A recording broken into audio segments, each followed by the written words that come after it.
Hello everyone, स्वागत है आपका useful tips and tricks for home channel में, जहां पर आप देखते हो होम एंड किचन रिलेटेड बहुत ही यूज़फुल टिप्स एंड हैक्स जो आपके लाइफ को बना दे और भी आसान। तो आज के इस वीडियो में भी मैं आपके लिए बहुत ही स्मार्ट टिप्स लेके आई हूँ। आई होप कि ये आपके लिए ज़रूर यूज़फुल होंगे। तो चलिए इस बेहतरीन से वीडियो को शुरू करते हैं। और आज की पहली टिप है बैंगल्स को लेकर। हम सब के पास कई सारे प्लास्टिक या फिर मेटल के ऐसे बैंगल्स होते हैं जो अगर प्रॉपर तरीके से ना रखे जाए तो ये काफ़ी टेढ़े मेढ़े हो जाते हैं, इनका शेप ही चेंज हो जाता है। तो इनका शेप फिर से वापस लाने के लिए हमें चाहिए ग्लास। जैसे वीडियो में बताया है बिल्कुल उसी तरीके से अगर आपके पास भी ग्लास हो तो आप उसे ले लें और सिंपली जो टेढ़े मेढ़े बैंगल्स हैं इन बैंगल्स को आप इस ग्लास पर रखें और कुछ इस तरीके से प्रेस करें। जब तक ये शेप चेंज नहीं होता तब तक आप एंड तक इसे अच्छी तरीके से प्रेस करते जाएंगे तो आप देखेंगे काफ़ी टेढ़े मेढ़े हुए ये बैंगल्स भी फिर से सर्कल शेप में आ जाएंगे। हमारी नेक्स्ट टिप है नेल्स को क्लीन करने को लेकर। जब भी हम खाना बना रहे हो या फिर बर्तन वगैरह साफ कर रहे हो, कोई क्लीनिंग का काम कर रहे हो, तो काम होने के बाद आपने देखा होगा कि हमारे जो नेल्स है ये काफ़ी ख़राब हो जाते हैं, इसकी चमक बिल्कुल निकल जाती है, पीले ये नेल्स पड़ जाते हैं। तो नेल्स को घर पर ही आसान तरीके से साफ करने का एक बेहतरीन तरीका, इसके लिए आप ले ले आधा कटा हुआ नींबू, चाहे सूखा ले ले या फिर फ्रेश। इसके ऊपर थोड़ा सा बेकिंग सोडा स्प्रेड कर लें। इस नींबू से थोड़ा थोड़ा रस रिलीज करते जाए और अब इसी से सभी नेल्स आप कुछ मिनटों के लिए हल्का सा रगड़ दें। तो आप देखेंगे जस्ट कुछ ही मिनटों में नेल्स अगर पीले पड़ गए हो, काले हो गए हो, इसकी शाइन अगर निकल गई हो तो सिर्फ एक आसान ट्रिक से ये फिर से चमकने लगेंगे। सबसे लास्ट में इसे साफ पानी से धो ले तो आप देखेंगे घर पर ही आसान तरीके से नेल्स हमारे क्लीन हो जाएंगे। हमारी नेक्स्ट ट्रिक है इन ब्लैक कपड़ों को लेकर। चाहे शर्ट हो, पैंट या फिर जीन्स, कोई भी प्रकार के ब्लैक कपड़े जब भी हम दूसरे कपड़ों के साथ वॉश करते हैं तो वॉश करने के बाद आपने नोटिस किया होगा कि दूसरे कलर के कपड़ों के धागे वगैरह इन कपड़ों पर लग जाते हैं। कई बार ये ब्लैक कपड़े भी सफ़ेद दिखाई देते हैं। तो इन ब्लैक कपड़ों के ऊपर लगे हुए धागे या फिर सफ़ेद पैचेस निकालने का एक आसान तरीका। इसके लिए हमारे घर में जो भी बड़े साइज़ के सेलो टेप होते हैं, चाहे सफ़ेद हो या फिर कोई भी कलर के, इसका एक बड़ा सा टुकड़ा आप कट कर ले और कुछ इस तरीके से हाथों पर इसे लपेट ले और जहाँ पर भी धागे लगे हुए हैं, सफ़ेद पैचेस इसके ऊपर हमें दिखाई दे रहे हैं, वहाँ पर इस तरीके से इस सेलो टेप को आप चिपका कर निकालें, जैसे वीडियो में मैंने दिखाया है। बिल्कुल इसी तरीके से पूरे कपड़ों पर, पैंट हो या फिर जीन्स, सभी कपड़ों पर आप सभी तरफ से ऐसे अगर सेलो टेप चिपका कर निकालोगे तो आप देखोगे काफ़ी सारे धागे, सफ़ेद पैचेस इस सेलो टेप पर चिपक कर आ जाएंगे। बिल्कुल इसी तरीके से इस सेलो टेप को दोनों ही तरफ से आप इस्तेमाल करें।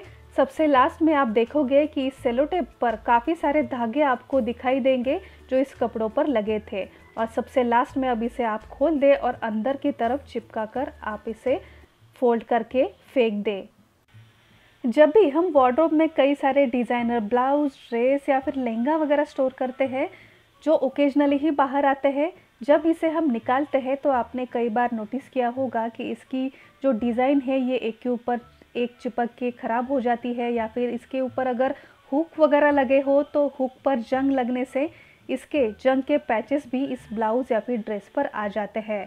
तो इन कपड़ों को अगर जब भी आपको स्टोर करना हो तो आप इसे ऐसे ही स्टोर ना करें। इन कपड़ों पर जहाँ पर भी हेवी डिज़ाइन बनी हुई है या फिर हुक्स वगैरह लगे हो, उस जगह पर आप कोई भी सफ़ेद प्लेन कपड़ा या फिर अगर आपके पास सफ़ेद पेपर हो तो कुछ इस तरीके से इसे फोल्ड कर कर फिर उसमें रैप करें। इससे अगर इसके जंग वगैरह भी लग जाए या फिर डिज़ाइन वगैरह फिर भी इसके ऊपर हो तो ये एक के ऊपर एक चिपकेंगे नहीं, इससे डिज़ाइन ख़राब नहीं होगी, जंग के दाग भी इन कपड़ों के ऊपर नहीं लगेंगे। याद रखिए इसके लिए हमें सफ़ेद प्लेन कपड़ा या फिर सफ़ेद प्लेन पेपर ही लेना है। कलर कपड़ा या फिर कलर पेपर आप बिल्कुल इस्तेमाल ना करें। जब भी घर में कहीं गलती से कांच वगैरह टूट जाती है तो इसके जो भी बड़े बड़े पीसेस होते हैं इसे तो हम किसी ब्रश या फिर झाड़ू से कलेक्ट कर लेते हैं, लेकिन जो छोटे छोटे बचे हुए पीसेस होते हैं इसे कलेक्ट करना बहुत ही मुश्किल होता है। तो इन छोटे पीसेस को कलेक्ट करने के लिए मैंने पहले भी कई सारे तरीके बताए हैं, लेकिन आज फिर से एक नया तरीका आज मैं आपके साथ शेयर करने वाली हूँ। इसके लिए हम लेंगे कोई बड़े साइज़ का कलर या फिर ट्रांसपेरेंट सेलो टेप। तो इसका एक टुकड़ा हमें कट करना है। इसकी जो स्टिकी साइड है, इस साइड को कुछ इस तरीके से पकड़ के जहाँ पर भी कांच के छोटे छोटे पीसेस पड़े हो उस पर कुछ इस तरीके से हमें चिपकाना है। ऐसा करने से इसकी जो भी स्टिकी साइड है इस पर सभी कांच के छोटे छोटे पीसेस चिपक कर आएंगे बिना कुछ हमें हर्ट किए।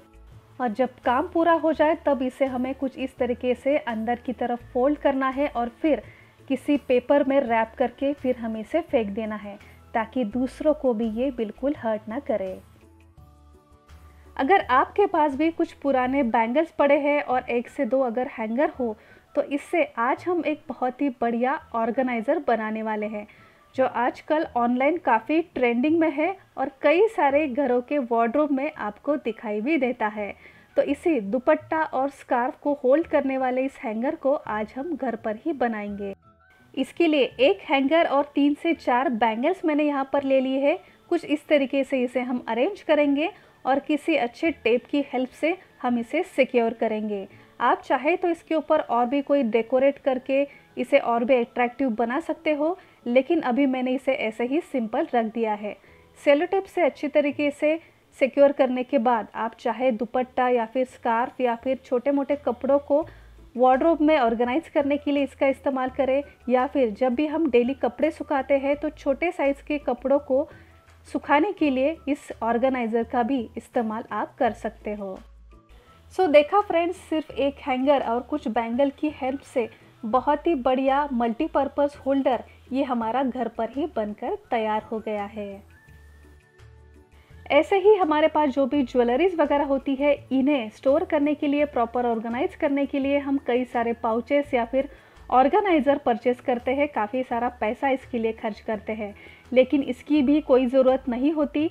इन ज्वेलरीज़ को स्टोर करने के लिए मैं हमेशा यूज़ करती हूँ एक बास्केट और कुछ छोटे और बड़े साइज़ के जिपलॉक बैग, और इन्हीं जिपलॉक बैग में इन सभी ज्वेलरीज़ को मैं स्टोर करके रख देती हूँ। इससे होता यह है कि इसी एक ही बास्केट में सभी ज्वेलरीज़ हमारी ऑर्गेनाइज रह जाती है और इसे रखने में हमें काफ़ी कम जगह भी लगती है। सुबह की जल्दी में चाहे स्कूल जाना हो या फिर जाना हो ऑफिस, जब भी बाहर निकलते वक्त हम सॉक्स को ढूंढने लगते हैं तो कई बार ऐसा होता है कि ये सॉक्स तो कभी एक ही जगह पर हमें मिलते नहीं है, और मिल भी जाए तो इसकी जो भी पैर है ये कभी भी हमें जल्दी मिलती नहीं है। तो ऐसा ना हो इसके लिए जब भी इन सॉक्स को आप रखें तो कुछ इस तरीके से फोल्ड करके इन्हें रखें। जब भी आप इन सॉक्स को फोल्ड करें तो कुछ इस तरीके से प्लस साइन में रखते हुए इन दोनों सॉक्स को आप फोल्ड करें और इसे एक के अंदर एक स्टक करके आप इसे फोल्ड करें और फिर जिस ड्रॉर में चाहे इसे आप रख दें। ऐसा करने से एक साथ ही इन दोनों सॉक्स की पेयर आपको मिल जाएगी। इसे रखने में आपको ज़्यादा जगह भी नहीं लगेगी और काफ़ी कम जगह में काफ़ी सारे सॉक्स भी आप रख पाओगे। सो फ्रेंड्स, आई होप कि आज के ये सारे छोटे मोटे टिप्स एंड हैक्स आपके लिए भी ज़रूर यूज़फुल रहे होंगे। तो इसमें से कौन सी टिप आपके लिए नई और यूज़फुल रही हमें कमेंट कर ज़रूर बताएं। आज का ये वीडियो और मेरी ये मेहनत अगर आप तक पहुंची हो तो वीडियो को एक लाइक और ज़्यादा से ज़्यादा शेयर ज़रूर कीजिए। और अगर अब तक आपने इस चैनल को सब्सक्राइब नहीं किया है तो अभी जाकर सब्सक्राइब कीजिए। सब्सक्राइब बटन के आगे एक नोटिफिकेशन बेल है, उसे भी प्रेस करना ना भूलिए।